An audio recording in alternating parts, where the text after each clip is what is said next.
Parce que ce que je trouvais intéressant, c'est que la nuit noire de l'âme, comme tu l'as décrit, c'est par ton prisme où tu parles. Enfin, maintenant, je reprends ton expérience, hein, mais moi, par exemple, bon, tu dis qu'on est tous médiums, un petit peu d'une manière ou Tous d'une autre. médiums. Ouais, tous médiums. D'une manière ou Je d'une vais en faire autre. des t-shirts, je crois. Ouais. Il faut écrire en phonétique. Bref.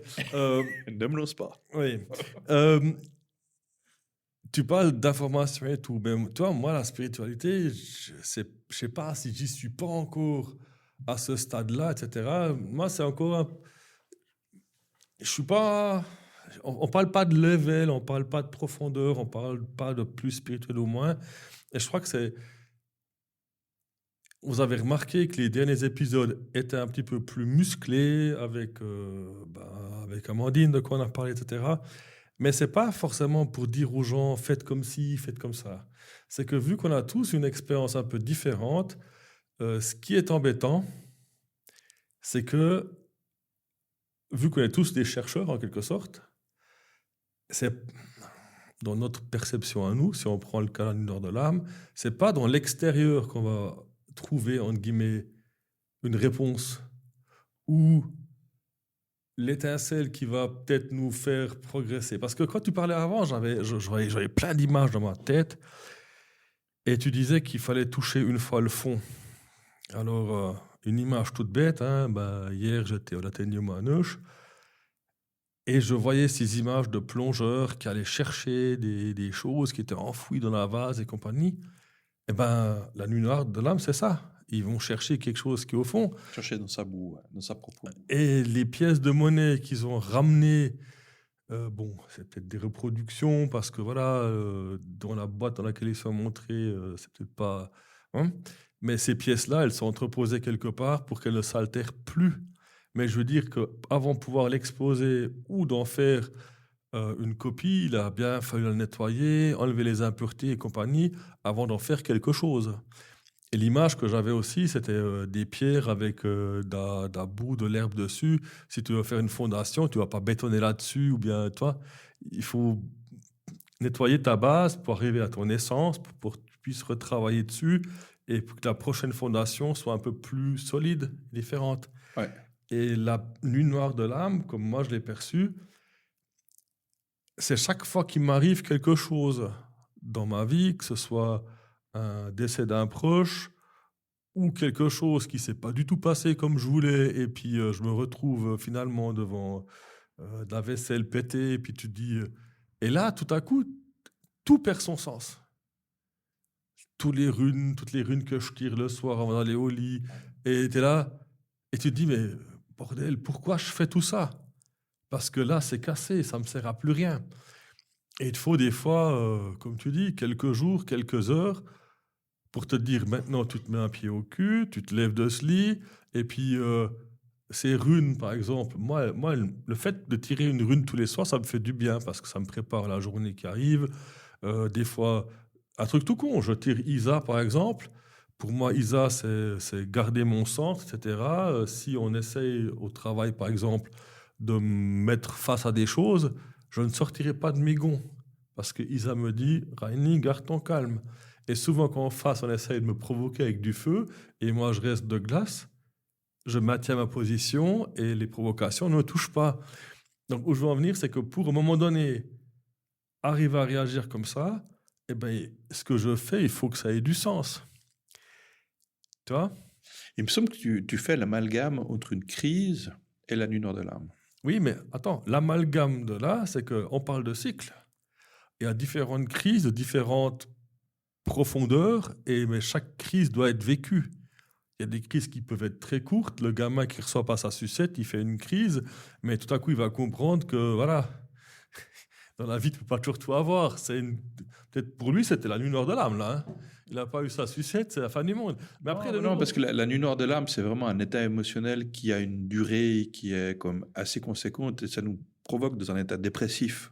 Mais là, ce que je te C'est parle, vraiment c'est quelque que- chose. Non, mais c'est la perte de sens, c'est la perte de tous les repères que Mais tu je as. parlais Et tout d'avant ça. d'un décès, je suis désolé. Pour moi, c'est aussi une perte de sens. Suivant l'être que tu perds, tu te rends compte que Ouais, à l'attachement, quoi bon tout ça, quoi. la personne, elle est plus là.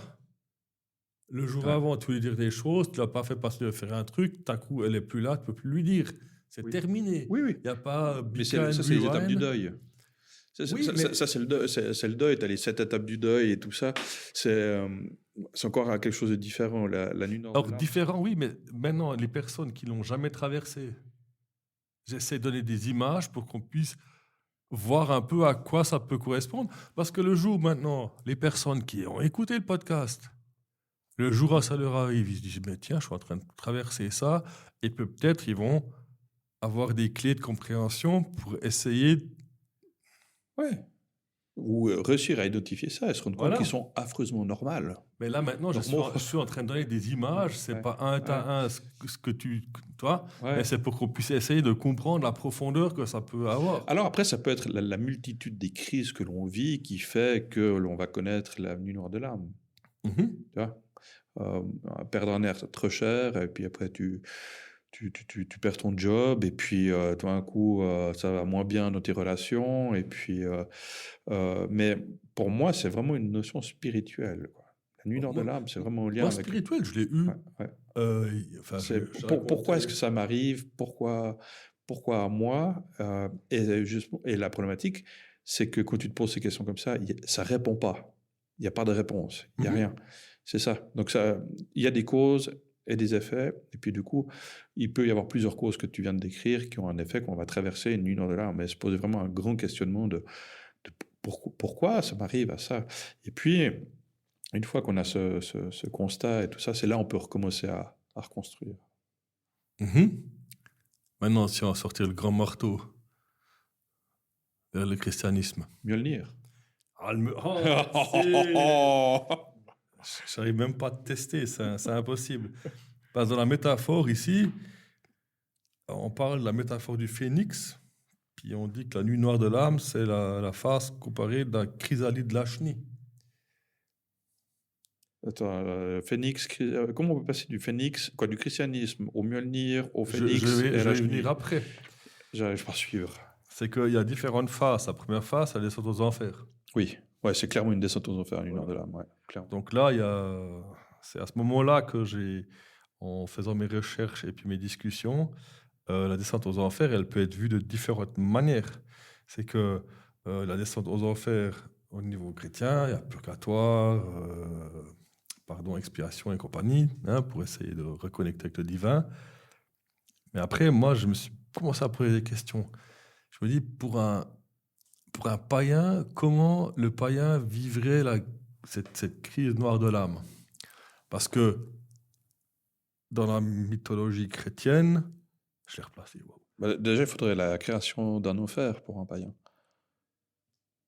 Justement pas. J'ai pas envie de mettre le polythéiste ou païen dans la même situation. Je prends la situation vue par la vision chrétienne, opposée à celle, entre guillemets, du païen. Parce que dans le christianisme, c'est qu'on n'a plus la relation avec le divin, puis on veut recréer ce lien. Et justement, dans les recherches que j'ai faites, ce qui était c'était cette fameuse perte de sens. Donc, ce qui vous passionnait autrefois semble soudainement vide et superficiel. Donc, il n'y a plus. Désorientation, c'est le sentiment de plus savoir qui l'on est et quelle est la place dans le monde. Et la solitude profonde, l'impression que personne ne peut comprendre l'ampleur du vide ressenti.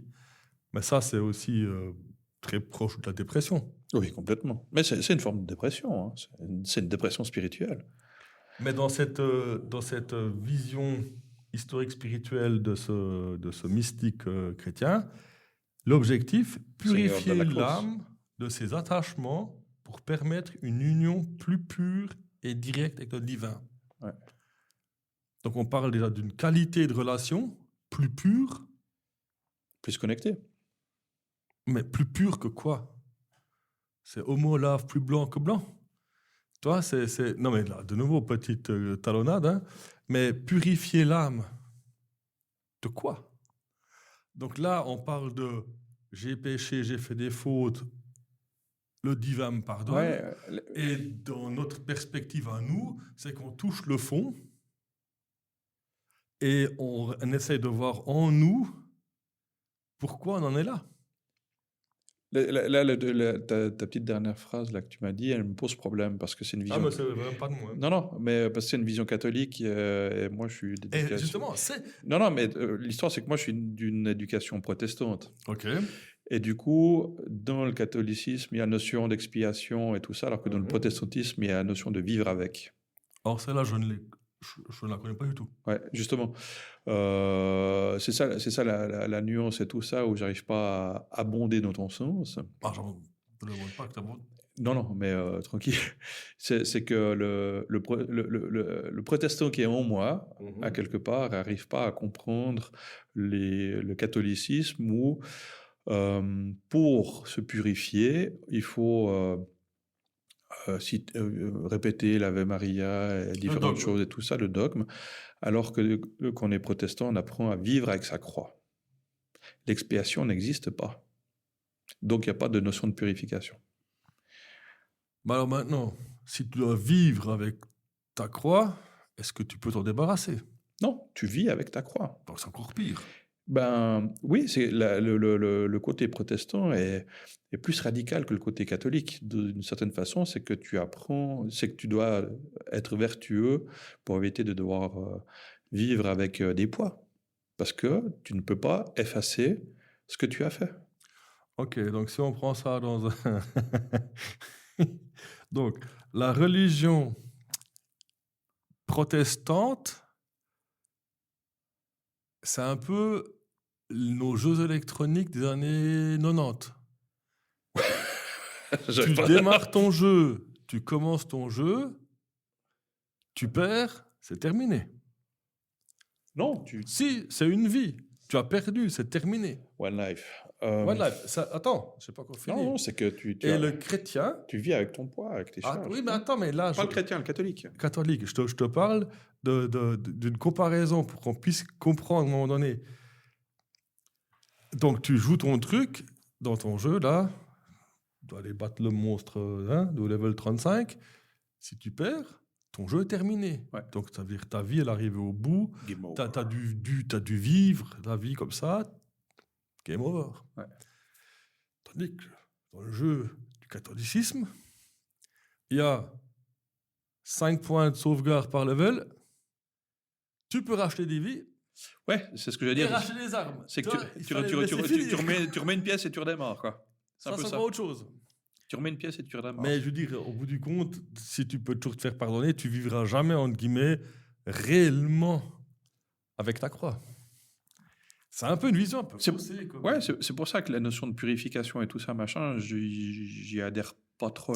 Mais moi, j'adhère rien du tout. Hein. Moi, je suis juste Non, mais on est dans la philosophie, dans la compréhension de nous, des religions, du christianisme. Il y a pas vraiment de jugement, en fait. C'est que j'essaye de comprendre et tout ça. Et puis, comme j'avais expliqué sur d'autres épisodes, j'ai eu une éducation religieuse qui est quand même assez...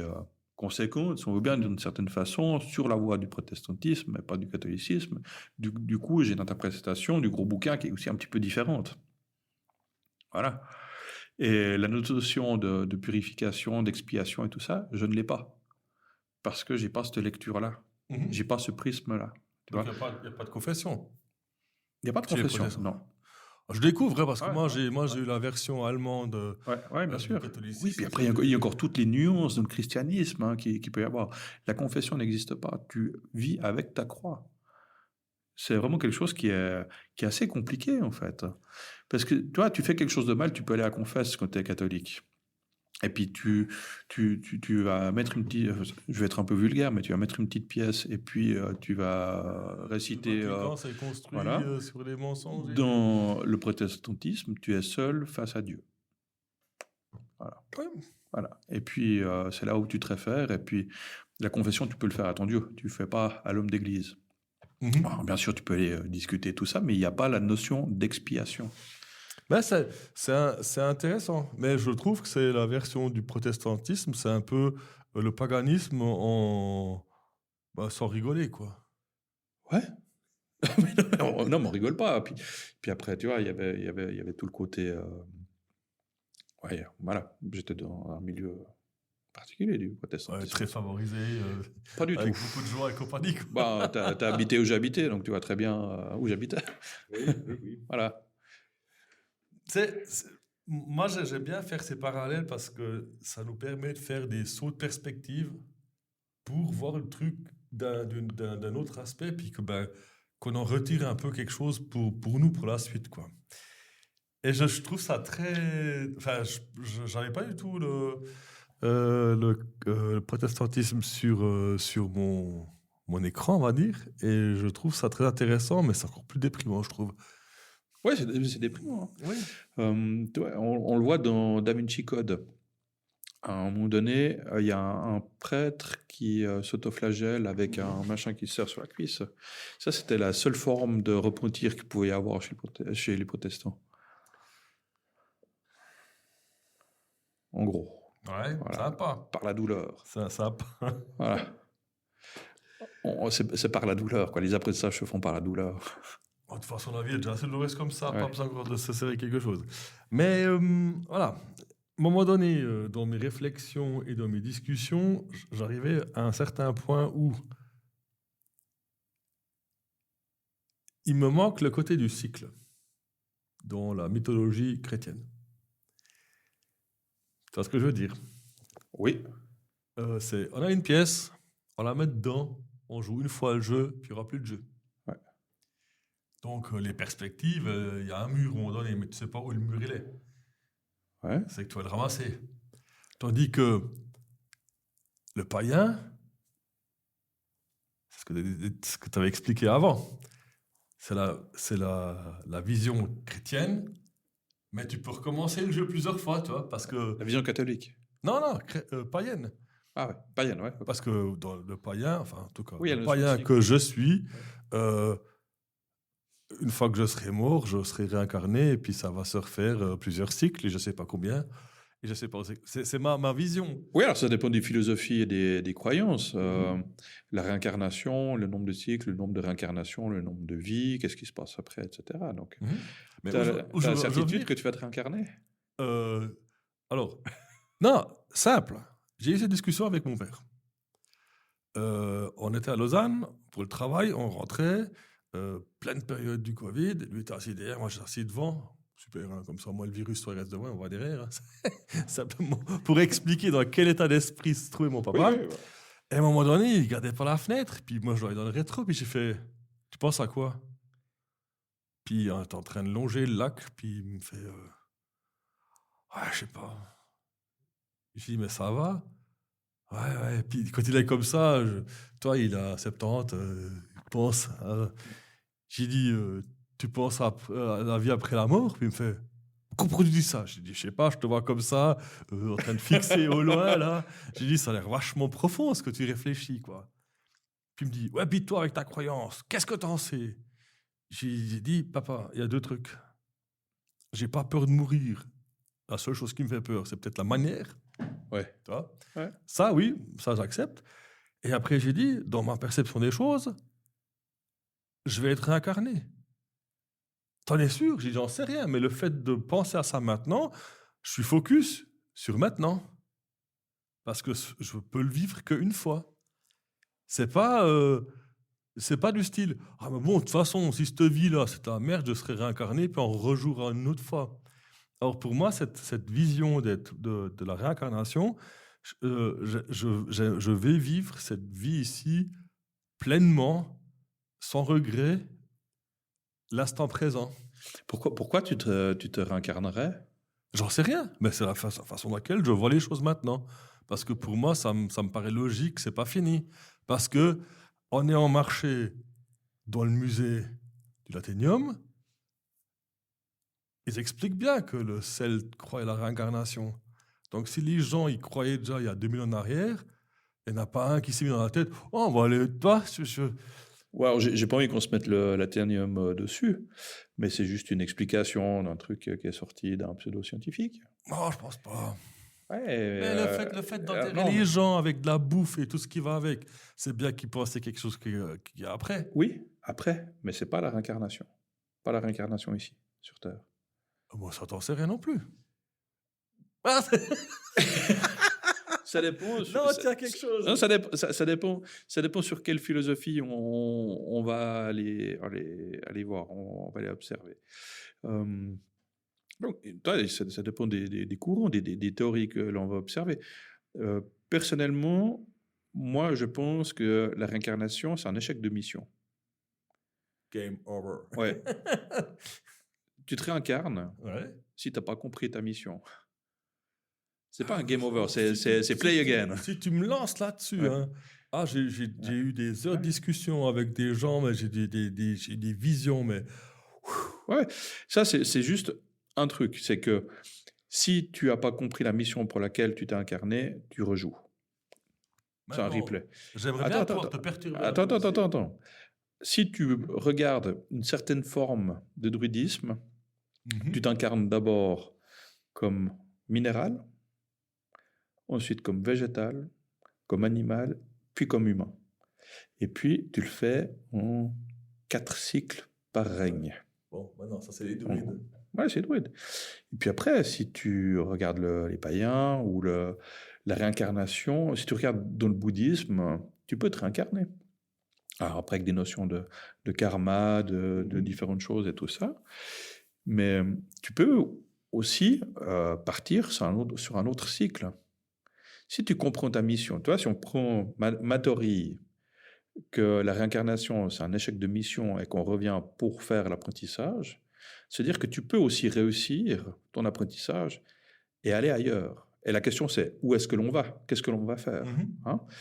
Dans la grande théorie spirituelle, qu'on est des êtres spirituels qui sont venus s'incarner sur la Terre pour apprendre quelque chose, ben imagine que tu as appris, que tu as réussi, que tu t'es aligné, que tu as appris et tout ça. Où est-ce que tu vas? Qu'est-ce que tu vas faire? Tu vas pas te réincarner, tu vas pas revenir sur la Terre, tu as fait ton apprentissage. T'as envie d'imploser, toi. D'imploser? D'imploser. Non. Parce que là, de nouveau, tu joues encore 5-6 coups plus loin.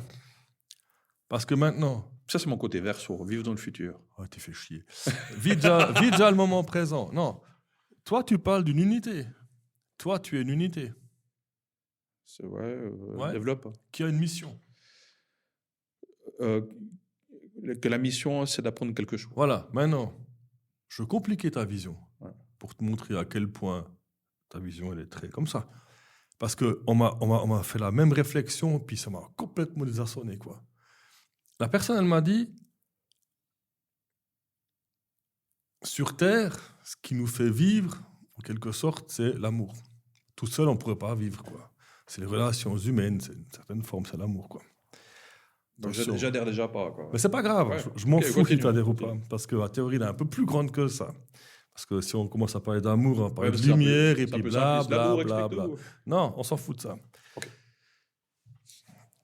Bon, on part du principe de cette histoire d'amour. Hein. C'est un petit peu le moteur, en quelque sorte, quoi. Parce que si tu es tout seul, à un moment donné, tu vas mourir, puis c'est fini, quoi. Ouais, Il y aura eu qu'un jeu. Bref. Il y a un amalgame Attends. entre l'amour et le cœur. Maintenant, tu reçois des missions. Est-ce que c'est une mission? Est-ce que c'est plusieurs? On ne sait pas. Peut-être que toi, actuellement, comme tu es là, ton âme, enfin, je ne sais pas, il y a peut-être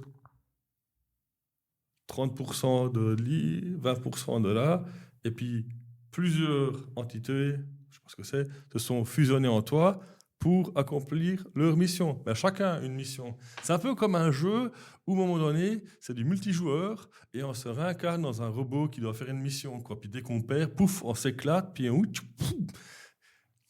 déjà là, il faut essayer de suivre, quoi. Toi, tu parles d'une mission, mais peut-être que dans notre plan de jeu, on a reçu plusieurs missions.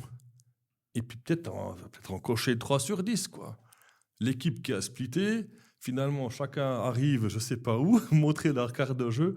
Bon, toi, tu es à 45%, bon, repars sur Terre, tu sais pas où c'est que tu arrives, boum, boum, boum. Mais c'est quoi ces missions? Pour le moment, je ne sais pas encore. Mais rien que déjà, le fait de se dire que, comme tu es là maintenant, dans la prochaine réincarnation, s'il y a, tu ne seras pas comme tu es maintenant parce que tu vas être composé, parce que ce que tu as accompli peut partir. Mais de nouveau, c'est très, très gros, très abstrait. Mais écoute, ça me perturbe pas trop parce que c'est bien parce que tu as un esprit malade, je sais. J'ai un esprit malade. Non, je trouve un peu trop perché. Je trouve que ça tient pas, en fait. Mais toi non plus. Tu as une mission, tu l'as rejouée. Non, je parle de la mission de vie. C'est la mission de vie. Et si tu trouves ta mission de vie, tu la réalises, tu passes après. Alors moi, j'ai encore un autre. Mais il peut y avoir des petites missions annexes, être sympa, machin, voilà. Moi, dans le druidisme, il commence par la pierre, puis finalement, tu finis en tant qu'humain. Ouais, mais pour moi... Je te parle de théorie, mais pas du fond de ma croyance. Non, mais j'ai une théorie là-dessus aussi. Moi, j'inverserais cette pyramide. Tu viens en tant qu'humain pour commencer. Tu fais ces expériences. Puis une fois que tu les as faites, enfin, tu as réussi ton truc, tu te réincarnes comme animal. Parce que je pense qu'en tant qu'animal, tu seras prêt à accepter ce que l'humain va te faire parce que tu l'as vécu avant. Et ensuite, tu finis dans le végétal et ensuite, tu finis dans le minéral. Oui, puis dans le minéral, c'est là où tu arrives à rester des millénaires. Oui. C'est intéressant l'inversion. Hein. C'est pour ça que... J'arrête pas de t'envoyer des WhatsApp sur cette réflexion. Avoir la lecture du monde inversé. C'est super intéressant parce que je trouve que d'inverser notre vision du monde nous amène beaucoup de réponses. Parce que pour moi, il n'y a rien de plus stupide qu'un être humain. Ouais. Dans nos réactions, de ce qu'on fait avec la Terre et tout. Oui, bien sûr. Ça dépend où sur la planète. Mais non, c'est clair qu'on est avancé en rien du tout. Voilà. Les pierres, elles arrivent à vivre des millénaires, nous pas. Mais peut-être qu'elles ont été quelques tours avant humains. Ouais, c'est intéressant, cette inversion des règnes. C'est pour ça que je trouvais le druidisme, c'est tout est vu par la perspective humaine où on se dit qu'on est l'être le plus intelligent du monde et je sais pas quoi. C'est une philosophie et il n'y a pas un druidisme, il y en a des milliers, quoi. Il y en a des milliers. Avant, j'ai repris un à un ce que tu viens de dire, quoi. C'est pour ça que pour moi, la pyramide est inversée parce que je me dis, rien qu'un animal peut accepter la stupidité d'un être humain des fois. On s'aperçoit qu'ils sont bien plus intelligents que nous. Hein. Les animaux. Non, mais ils sont plus intelligents. Oui, mais le fait de se dire que je vais me faire bouffer, par exemple, pour une vache. Ouais. Bah quoi? Le fait de se dire qu'on est mangé par un humain, c'est peut-être plus facile d'avoir été humain avant puis devenir vache après que le contraire. Je suis pas. C'est pas grave. Ouais. Peut-être il y a des gens qui. Je parle sur un truc, pour moi, la vache, c'est un herbivore et tout ça, elle va pas manger. Oui.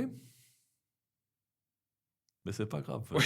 Non, mais ce qu'on peut retenir, c'est que de tout ce qu'on vient de raconter maintenant, c'est nos philosophies, à ce qu'on croit, nos convictions. Parce que la question de mon père, il me demande, mais toi, tu crois quoi? Alors moi, ce que j'ai voulu faire passer comme message, c'est que le fait de se dire que cette vie ici, je la vis une fois et j'essaie de la vivre pleinement puis d'être dans le moment présent, ce que je lui dis, lui, en tant que catholique, il regarde dans le passé pour voir ce qu'il a fait pour espérer aller au paradis. Ouais, c'est comme c'est le Saint-Pierre quoi, qui va faire le livre, puis il va dire t'as fait ci, t'as fait ça, t'as fait ça, hop, paradis. Je lui dis, mais si t'as merdé dans le passé, c'est que j'ai foutu. Alors qu'est-ce que t'as peur maintenant de la suite? Et t'es derrière sa voiture, puis dans le Jura, c'est long, hein, t'as pour 2 heures de route. Hein. On n'a plus rien dit. On a repassé vers Bienne, il y a un nouveau lac, il y a de l'eau perdue avec ses yeux là-bas. Mais ça l'a perturbé. Hein. Bon, après, il y a eu pas mal de discussions aussi de quelle manière il aimerait qu'on fasse ses obsèques et tout. Mais il a déjà changé plusieurs fois. Hein. D'abord, il fallait surtout pas qu'on le brûle, maintenant. Hein. Mais le fait de l'avoir titillé comme ça, il me dit souvent que ça l'a quand même fait réfléchir à... Toi, inspiré à réfléchir. Qui a raison? Oui, surtout que ce que la religion chrétienne nous impose, c'est un monde dual entre l'enfer ou le paradis. Exactement. Il n'y a pas de solution entre deux. Il n'y a pas de nuance. C'est que Je ne vais pas faire l'apologie du paganisme, mais c'est vrai qu'en ayant des croyances d'une autre spiritualité, ça permet d'avoir des nuances et des solutions entre deux. Ouais, ben on y est entre deux. Ouais, c'est ça. C'est Dans la que, perspective. ouais, bien sûr, et c'est intéressant, et je comprends qu'il soit bouleversé parce que d'un monde dual, avec deux solutions, tu lui en proposes une troisième. Ouais. Et si maintenant tu poses la question, qu'est-ce qui a changé pour lui? Je crois que ce qui a changé pour lui, et je le vois dans son agissement, c'est que, je veux pas dire qu'il a repris goût à la vie, mais lui, sa vie, c'était uniquement le travail. Maintenant qu'il a la retraite, bon, à passer, il aura 80 ans le mois prochain, j'ai dit, mais t'es encore là, profite. Ouais, quelque chose quoi. J'ai dit, mais de toute façon, tu vas pas aller au bureau. J'ai dit, mais prends ta bagnole, tu peux encore rouler, va voir ce que tu as envie de voir. Dis-toi, tu as envie de faire un restaurant, va faire ton restaurant, prends plaisir. Alors, c'est drôle de le voir maintenant, essayer de trouver des choses hein, Ouais. qui lui donnent du plaisir. Mais tu as l'impression qu'avant, c'était le moule. Naissance, école, mariage, enfant, boulot. Puis Ouais, après, traditionnel, c'est quoi. fini. Le truc, le schéma traditionnel qu'on est beaucoup à avoir pris, et puis Après, tu qu'on est beaucoup peux à vivre lâcher. chaque étape pleinement. Hein. Je ne suis pas en train Ouais, de juger. mais bien sûr, mais c'est qu'on nous apprend à être dans un monde dual, le bien, le mal, le paradis, l'enfer, le blanc, le noir, le oui, le non, etc. Et puis, les solutions se trouvent souvent dans les nuances. Et, là, on a parlé d'une troisième voie avec la réincarnation, mais qui est aussi une croyance qu'on trouve en Asie. Et puis, peut-être qu'il existe encore d'autres alternatives entre deux, il y a plusieurs possibilités de réincarnation, etc. Et voilà, c'est là où on prend la notion de conscience. Moi, des fois, excuse-moi, je suis en train de rigoler. Des fois, j'ai ces images dans la tête. C'est un peu du style. Maintenant, on est en train de parler. Admettons que maintenant, on fait comme ça. Nos deux cœurs s'arrêtent de battre, tout. Et on s'imagine maintenant, on meurt. Hein, et puis tout à coup, tu te retrouves face à une équipe qui te regarde, ils applaudissent, puis ils se font de la gueule. Ouais, ça doit être ça. De toute façon, c'est ça, je suis sûr. Moi, je suis convaincu. Là, ah ouais, ça doit être super, tes podcasts et tout ça, machin. Tu nous as bien fait rire avec tes théories boiteuses. Ah ouais. Allez.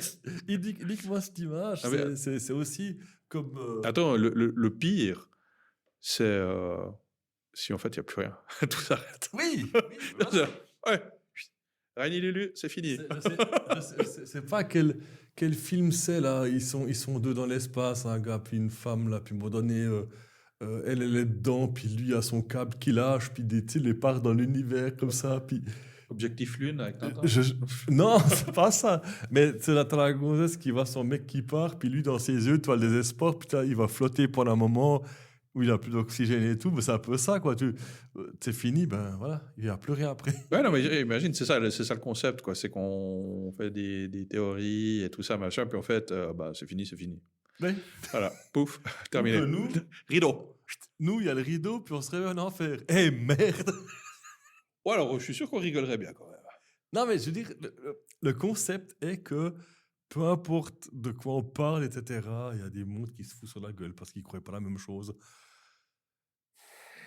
On imagine, il n'y a plus rien après. Ouais, Il y a imagine. plus un qu'il y a rideau. plus rien. Oui, C'est fini, Voilà. quoi. Terminé. tu vas tous jouer. Évidemment. Des millénaires de guerre et de théories où, en fait, on est bouffé par les vers de terre. Voilà, fini. Et ça, c'est le cycle. Mhm. On retourne à la terre.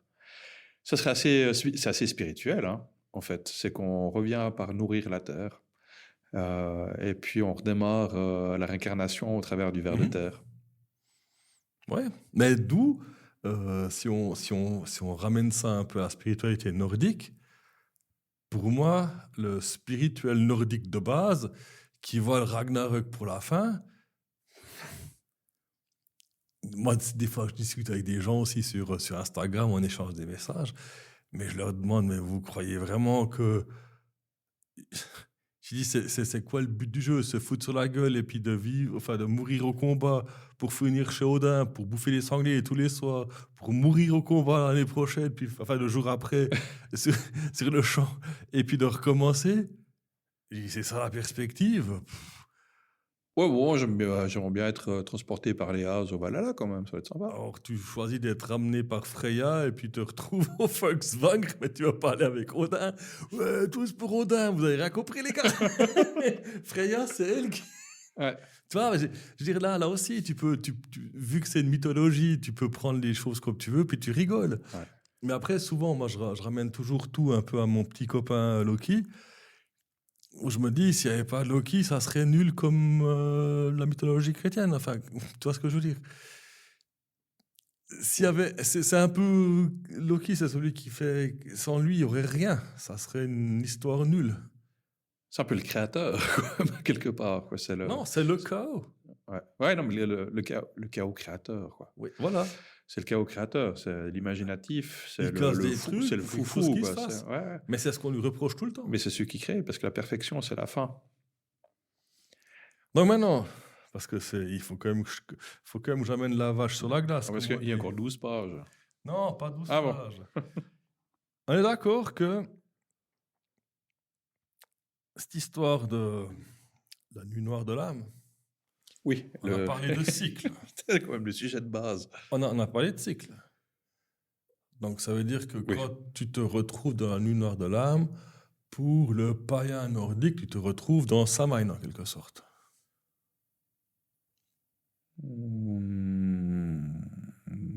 Oui et non. Moi, je me retrouverais plutôt dans Yule. Hein, t'as quoi? Yule. Ah, Yule, il y a déjà l'étincelle. Ouais, mais Yule, t'es au plus profond, t'es au solstice d'hiver, t'es là où la nuit est la plus longue et le jour le plus court. Et Attends. Yule. 21 décembre, hein, solstice d'hiver. Mais c'est là que ça repart. C'est là où on touche le fond et qu'on redémarre. Oui, ok. Voilà. Mais avant d'y arriver, c'est que dans la saison de Samhain, c'est le moment où la terre semble morte, mais la graine fermente de l'obscurité. C'est ça qui est intéressant. T'es au début de la saison sombre. Oui, mais justement, c'est là que ça commence. Quand tu arrives dans cette phase de la nuit noire de l'âme, c'est à Samhain tu réalises. Ouais, c'est là où tu l'entreprends, hein, quelque part. Voilà, ouais, donc, si tu veux, le cheminement vers Yule. Mais on ne vit pas une nuit noire de l'âme chaque année. Non, mais on compare les cycles. Ouais, donc... Pour dire que ta vie spirituelle, tu traverses des cycles, mais c'est pas 24 mois ou 12 mois. Ton cycle, il est... Toi, tu peux avoir des cycles courts, des cycles longs, tu peux avoir que un ou deux. Ouais. On n'est pas dans un espace-temps, mais on est en train de comparer les différentes saisons. J'écoute. Je t'écoute, Rainy. Donc, au début de la nuit noire de l'âme, nous sommes à Samhain. Voilà. Samhain. Et c'est là que c'était quand même assez drôle. Parce qu'à un moment donné, j'ai demandé, mais dans toutes les copines sorcières, etc., il n'y a pas une divinité nordique. Enfin, si, il y en a une. Mais elle ne se tourne jamais vers elle. Souvent, les sorcières, elles se retournent vers deux divinités. Il y a Morrigan, il y a Hécate, puis il y a Kali. Je ne sais pas pourquoi, toutes les sorcières se retournent en règle générale vers ces trois déesses-là. C'est souvent des femmes. Oui. Donc, là aussi, on pose la question, pourquoi c'est des femmes? Non mais c'est drôle, parce que si on prend notre mythologie chrétienne, c'est masculin. Oui. Pas de femmes. Ouais. Et là, on parle du moment sombre, mort, etc. Et on se retrouve avec des déesses. J'ai aucune explication, c'est uniquement un constat, mais je trouve ça, dans différentes civilisations, on a une déesse, Hel, pour les Nordiques, on n'en parle pas assez, Hécate, Morrigan ou Kali. Ouais, puis après, il y a encore plein d'autres, même de la culture celte et tout ça. Mais toi, je pense que la problématique qui vient, c'est les sorcières. C'est que le monde manque de profondeur et on s'arrête à certains types de croyances. On ne va pas chercher beaucoup plus loin. Les sorcières nordiques, déjà, je ne connais pas des masses qui sont vraiment là-dedans. Dans la sorcellerie, on parle quoi? De la magie islandaise? Non, non, non, pas du tout. Ben, pour moi, une sorcière Pour moi, une sorcière, et puis on parle de sorcière, mais on ferait mieux de parler de sorcellerie que de sorcière, parce qu'il y a ouais, autant je de te parle de sorciers. 2026 Ouais, mais maintenant. il y a des sorciers. Bon, côté masculin, me dit, il y a aussi des sorciers. Sorciers nordiques, Ben, Volva, si je prends un Godi. exemple, c'est un cliché. Ouais, c'est un cliché. Mais toi, il faut définir ce que c'est la sorcellerie. La sorcellerie, c'est la connexion à la nature, c'est la compréhension des cycles. Et voilà, c'est la façon de voir, c'est un état d'esprit. C'est pas juste observer la mythologie nordique et puis se connecter à une déesse qui va Ah, incarner jamais quelque dit chose. ça. Hein? Non, non. Mais, Non, mais c'est pour ça que je définis je pour. ramène ça à la nuit noire de l'âme. Ah ouais, ouais. Parce que pourquoi je parle des sorcières? Parce que c'est comme le seul milieu qui prône autant le travail de l'ombre. Oui, mais c'est Et je te je- parle d'une mouvance sans aucune méchanceté, mais en toute objectivité et observation, c'est les sorcières Instagram qui font ça. Alors, ce que je peux te dire, c'est que toi, maintenant, tu gardes ça d'une œil 2026, mais toutes les personnes avec qui je parle, elles pratiquent depuis bien, bien, bien plus D'accord. longtemps. Ouais. Ouais. Donc là, moi, en tant que néo-païen, sur le chemin depuis 2019, j'ai découvert tout ça avec humilité et les personnes que je côtoie virtuellement, elles sont d'une ouverture, puis elles racontent aussi dans leur podcast en allemand toutes les expériences qu'elles ont faites étant jeunes avec des sorcières très dogmatiques. Ouais. Il faut que tu fasses ton rituel comme ça et comme ça. Ouais. Tandis que les personnes desquelles je parle, quand tu dis un peu de façon dénigrante, association Instagram, mais c'est les premières à poster des photos exprès, genre elles ont montré leur hôtel, mais pas leur hôtel à la maison. Ils ont fait un hôtel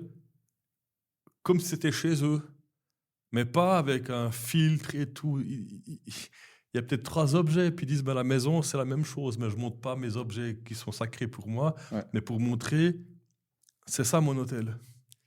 Toi, ces filles-là, elles déconstruisent un peu cette histoire de la witchy avec 15 filtres sur le visage et tout. Mais maintenant, restons là-dessus. Commençons pas à juger la sorcellerie, qu'est-ce que c'est une vulva, machin, m'en fous.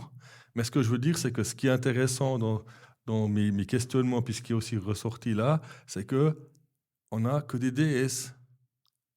Ok. Ouais. J'ai pas trouvé ouais. de Dieu, Ouais. enfin de Dieu, hein, au sens païen, et je trouvais ça, c'est simplement un truc que je balance comme ça. Ouais. Pourquoi? Je trouve Ouais. ça intéressant. Ok.